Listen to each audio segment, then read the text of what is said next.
So with training, it was just a natural progression for me to say, well, I want to be the best that I can be in this sport. Okay. And then going into that first Olympic Games, obviously cycling is so tactical, and it's so driven by what transpires on the day, and you need a whole lot of things to go right for you to win a gold. But did it were you going there specifically saying that I want to end up on the podium, or were you aiming to win it? Or well, that's the difficult thing with cycling, is that it is very much a team sport, and we went in there with a team that had the chance to win with the three of us. So because of that, we had the knowledge, we had the experience, we had that instinct between us to be able to work as team members. So we went in with a few different team plans, but it was all about how we could bounce off each other to give Australia the gold medal, not so much the individual. And we put ourselves in the position where we could play the right cards to make that happen. So it happened on this particular day that it was me that took the gold home for Australia. Okay. And so is there any kind of deciding, like, two are workhorses and defend the other one, or were you nominated as the one that if it did work out would be sent off the front?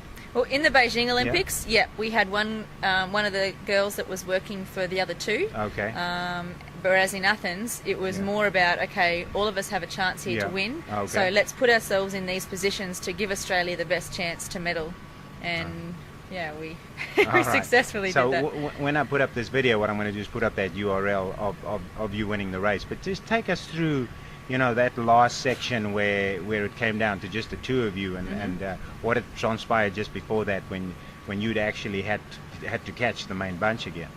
Yeah, there was a little breakaway of 7 riders, and part of the tactics of Australia were, well, if we can have numbers, then we're going to increase our chance of winning.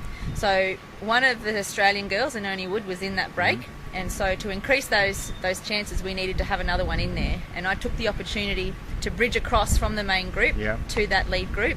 I got across solo, and then once I was there, we had a quick chat. Then Anoni, my teammate, was one of the best sprinters in the world at that time. So we needed to play our cards right for me to attack, which then would expend the energy of the other countries.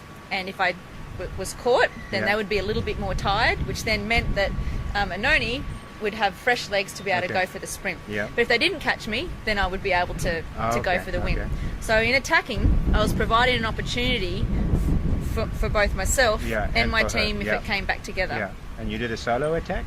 I did a solo attack, and then with about 13 kilometres to go, and then the German girl eventually bridged across to me. And she knew that Anoni, back in that group, was one of the best sprinters. So it was in her best interest to keep her away. Yes.